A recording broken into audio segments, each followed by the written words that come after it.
Hopefully everybody is doing well. So I had talked about finding a new emotional normal. And so what I'm also going to mention is about emotional regulation or emotional self-regulation, which is being able to function in a real positive way in the immediate sense of life, as well as being able to continue to pursue those long-term goals or commitments that we have done. And so one of the things that I want to encourage you to think about is that right now, when we're getting all of this emotional overload and it's really consuming us and weighing us down, is how do we regulate those emotions so that we behave differently, we're not more impulsive, we don't just respond emotionally, is that we're really thinking things through and regulating that emotion.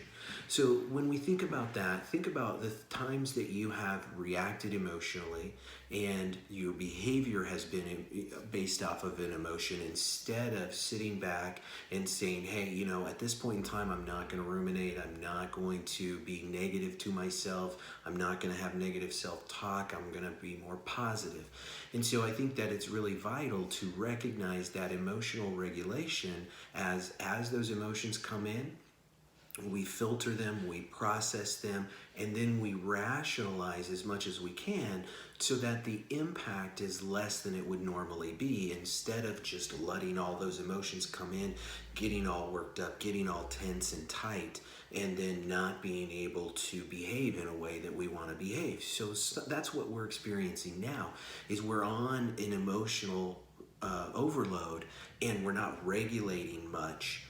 And if we are, we need to try to continue to do that or regulate even more so that we keep things more in context. And that's what this is about, is how do we keep our behavior in context? How do we keep our reaction in context? So since mental health is so vital and important for us to be able to deal with the situation of if you're in lockdown, if you're self-imposed, if you're working from home and you're dealing with different family members that, usually we were, gone for a period of time, then we came home. And so it's really messed up that routine, is that also starts to affect our emotional regulation. It starts to affect our emotional overload. And so the harder we try to keep it together without filtering through that, is then our behavior gets out of character for those situations. And so that's why I think that it's really, really important to really practice how do we regulate that? How do we not get on emotional overload or get emotional flooding, and really pay attention to those unique skills and characteristics that you possess. You can influence this in such a positive way.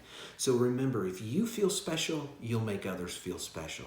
And we'll continue this about interacting with others in my next video. So hopefully everybody stays well and has a good afternoon. Take care. Bye.